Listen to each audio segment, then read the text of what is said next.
విజయ్, ఏంటి జగన్మోహన్ రెడ్డి గారు మావిగాని సవాళ్ళు విసురుతున్నారు, మరొకవైపు పవన్ కళ్యాణ్ గారు టాస్క్ ఫోర్స్ ఏర్పడ్డాడు సోషల్ మీడియా దాని మీద. ఏంటి ఆ కాన్ఫిడెన్స్ మావిగాని మీద మేము ఎన్నికలకు వెళ్తామని అంత డైరెక్ట్గా చెప్తున్నారు అంటే చాలా దారుణంగా చేస్తున్నారా మీరు కూటమి పాలన? సార్ ముందుగా మీకు ఛానల్ సభ్యులకి ప్రేక్షకులకి అందరికి కూడా నమస్కారం అండి. అదేవిధంగా ఈ రోజు వరకు కూడా వైఎస్ఆర్ కాంగ్రెస్ పార్టీ నాయకులు జనరల్గా ఎవరున్న వ్యక్తి చనిపోతే దింపుడు కళ్ళెం ఆశలని కొన్ని ఉండేవి. లాస్ట్ అనమాట, చనిపోయిన వాళ్ళు కూడా ఏదో దింపితే మళ్ళీ ఒకసారి చెవిలో పిలిచేది అట్లా ఏదో ఒక ఆశ ఉండేది. చివరికి దింపుడు కళ్ళెం ఆశలు కూడా పోయినటువంటి పరిస్థితి నిన్న స్పష్టంగా వైఎస్ఆర్ కాంగ్రెస్ పార్టీ ప్రతి నాయకుడిలో కనపడింది, అదేవిధంగా కార్యకర్తల్లో కనపడింది.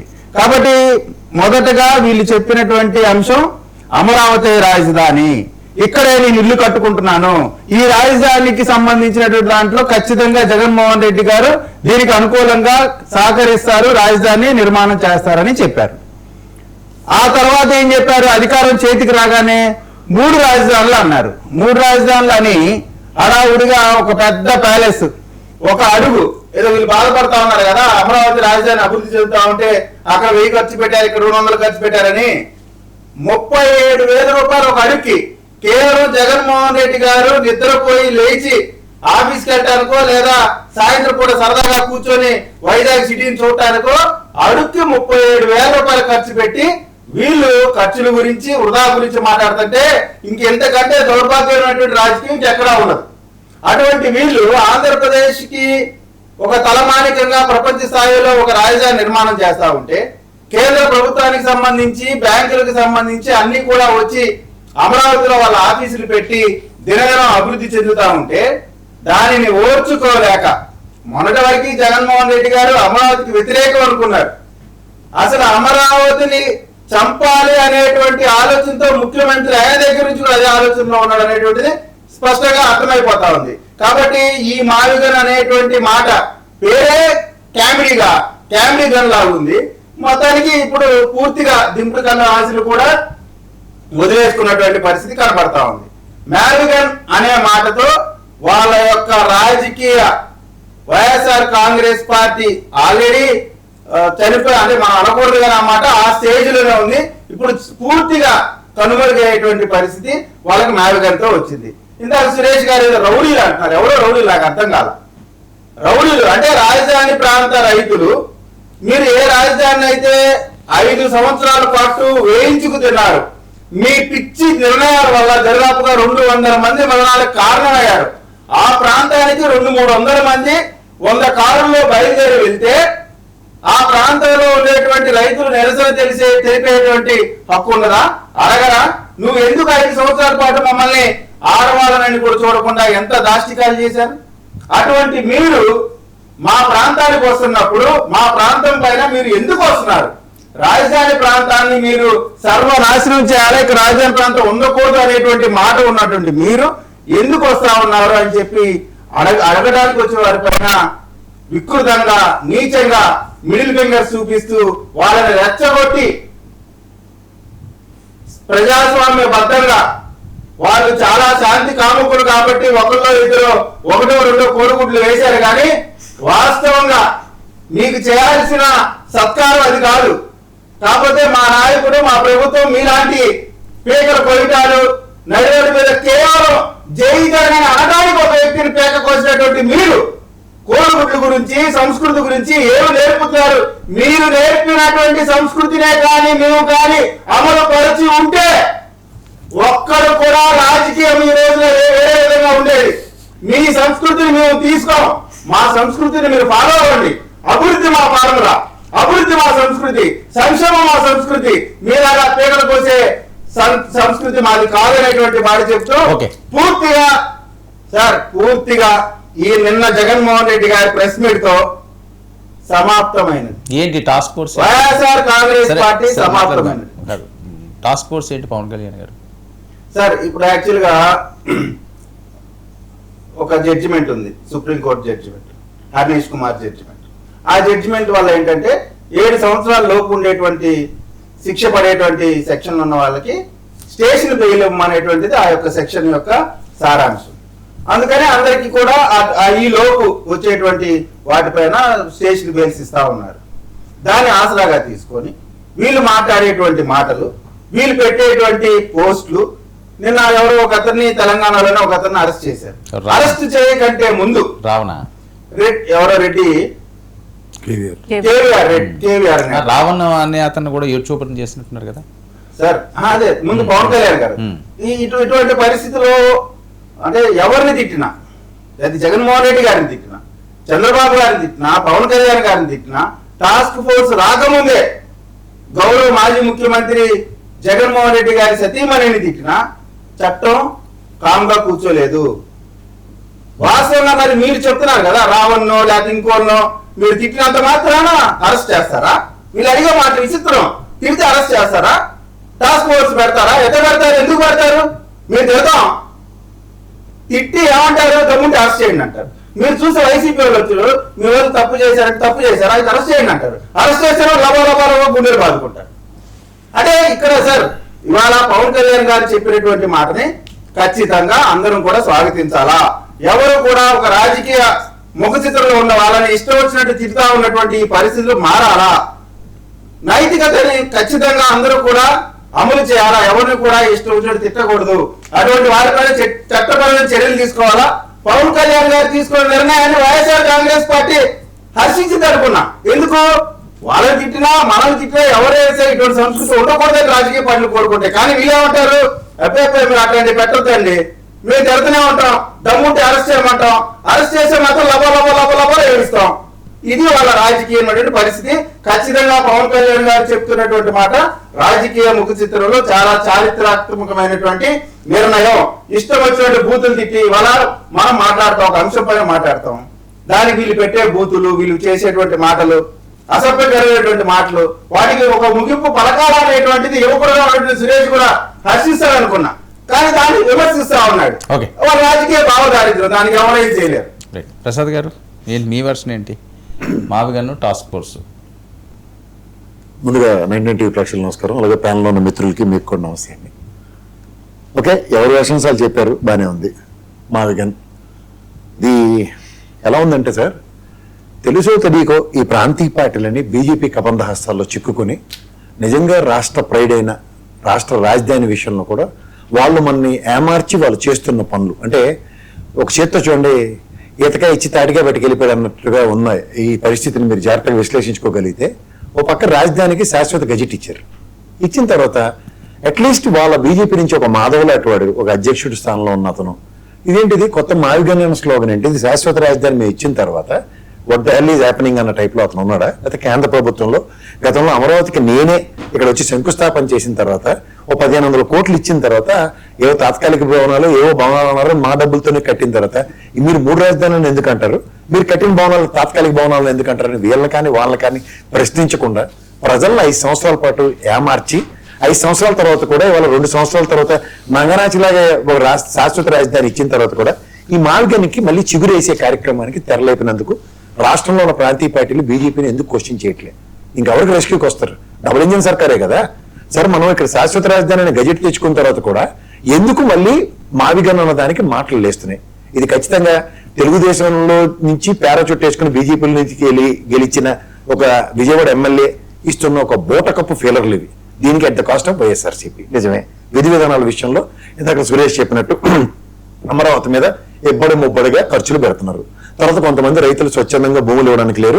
సీడ్ క్యాపిటల్ రోడ్డుకి ఒక 20% ల్యాండ్లు ఇచ్చిన తర్వాత మిగిలిన 70%కి యాక్సెస్ లేకుండా పంటల స్థలాలకు వెళ్లకుండా ఉన్న దగ్గర ఉండవల్లి ఇంకోటి ఏంటంటే పక్కన ఉన్నది నియోజకవర్గం కాదు, ఆ 2 గ్రామాలకి 34,000 ఎకరాలకి ఇచ్చే రేటునే వీళ్ళకి ఇస్తున్న దగ్గర ఎట్లా యాక్సెప్టెన్స్ అన్న దగ్గర వాళ్ళు ఖచ్చితంగా దాన్ని మాట్లాడుతున్న విషయంలో మాకు రేటు అన్న దగ్గర ఒక అంబిగ్యూటీ స్ట్రైవ్ అవుతుంది. తర్వాత ఉండవల్లి పెనుమాకలోనూ ఉండవల్లిలో దగ్గర 16 to 18% రెడ్డి సామాజిక వర్గం ఓటు బ్యాంక్ ఉన్న దగ్గర ఈ రోజు ఎలక్షన్స్ క్యాంపెయినింగ్ లో లోకేష్ గారు ఇచ్చిన ప్రామిస్ ఏంటంటే డెఫినెట్ గా మీకు సముచిత న్యాయం జరుగుతుంది, మాకు సీడ్ క్యాపిటల్ రోడ్డుకి మాత్రం లోటు ఇవ్వండి అంటే వాళ్ళు గంప గుత్తగా ఇన్కే ఓటేశారు.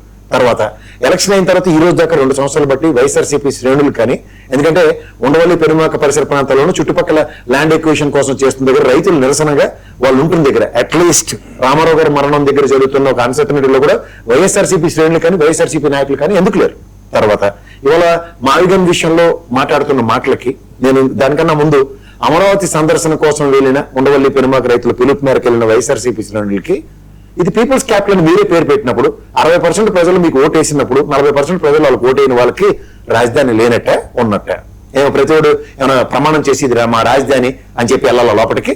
ఇక్కడ మేము బీఆర్ఎస్ కి ఓట్లేసాం, తెలంగాణలో కాంగ్రెస్ కి ఓట్లేసాం, కాంగ్రెస్ ప్రభుత్వం వచ్చింది, కాంగ్రెస్ విధానాలకు మాకు నచ్చట్లేదు కాబట్టి వేరే వెళ్ళిపోతామని వాళ్ళు అడగట్లేదు కదా. సో ఫస్ట్ థింగ్ ఈ ఎయిర్ క్లియర్ చేయండి. అమరావతి అందరి హక్కు, అందరి రాజధాని. ఇవాళ ఎవరేమనుకున్నా కాదనుకున్నా 3 సంవత్సరాల పాటు ఈ కొత్త ప్రభుత్వం వస్తే వాళ్ళు ఏం చేస్తారో తర్వాత విషయం. ఈ 3 సంవత్సరాలు శాశ్వత రాజధాని అమరావతి కట్టుబడి ఉండండి ఎవడైనా. తర్వాత ఈ మార్గానికి జగన్మోహన్ రెడ్డి గారు అన్న మాటకి నేను ఏకీభవించుకున్నా, నేను విభేదిస్తాను. క్లియర్ గా చెప్తున్నాను సార్, ప్రజాస్వామ్యంలో ప్రజల మ్యాండేటే అంతిమంగా మనకి శిరోధార్యం. నేను 4 విషయాలు చెప్తాను.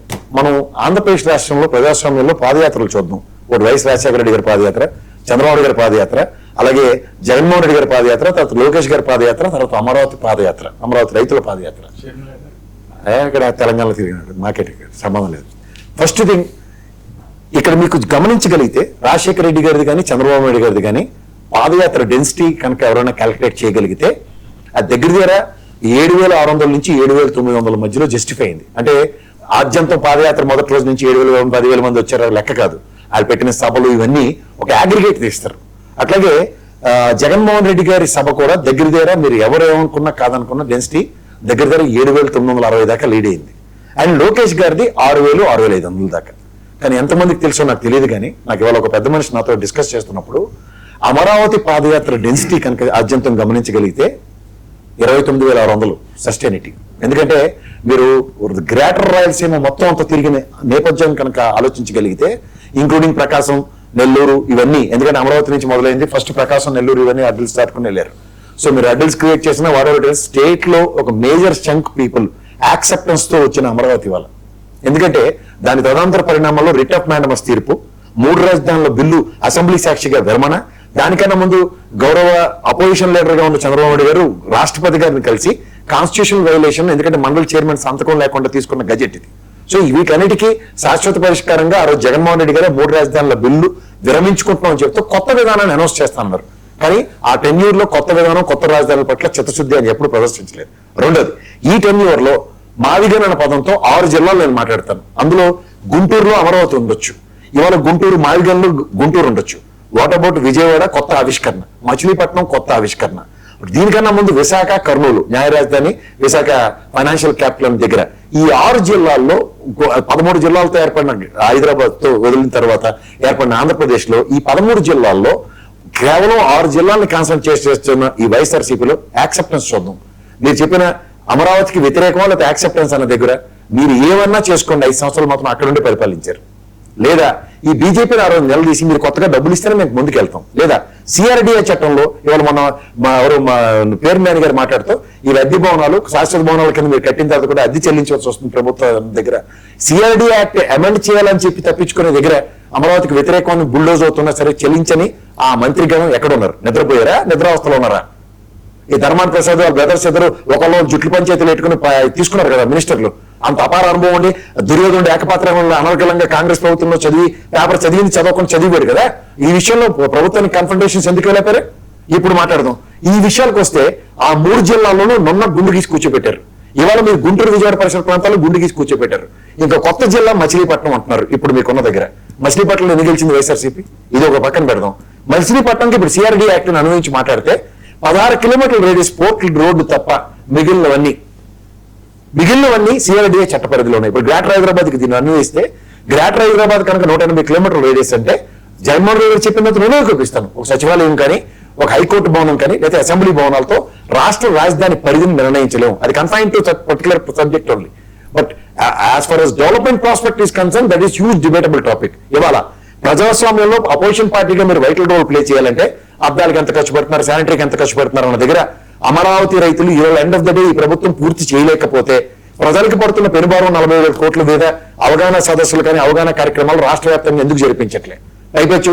ఇవాళ అమరావతి రైతులు నిరసనలు తెలియజేస్తున్న దగ్గర ఎక్సెస్ ల్యాండ్ ఇవ్వని దగ్గర ఏ రోజైనా వైఎస్ఆర్సీపీ శ్రేణులు అక్కడ నుండి వాళ్ళతో సంఘీభావం ప్రకటించాయి. ఇవాళ మీరు వెళ్ళిన కమిటీ ప్రకారం మీరు వెళ్ళిన వాళ్ళు అందరూ అంబటి రాంబాబు గారిని తీసుకోండి, ఎవరైనా తీసుకోండి, అందులో ఉన్న వాళ్ళు అందరూ అమరావతికి వ్యతిరేకించిన వాళ్ళే. ఇవాళ ఏ ప్రాతిపదికన కమిటీని నిర్ణయించారు?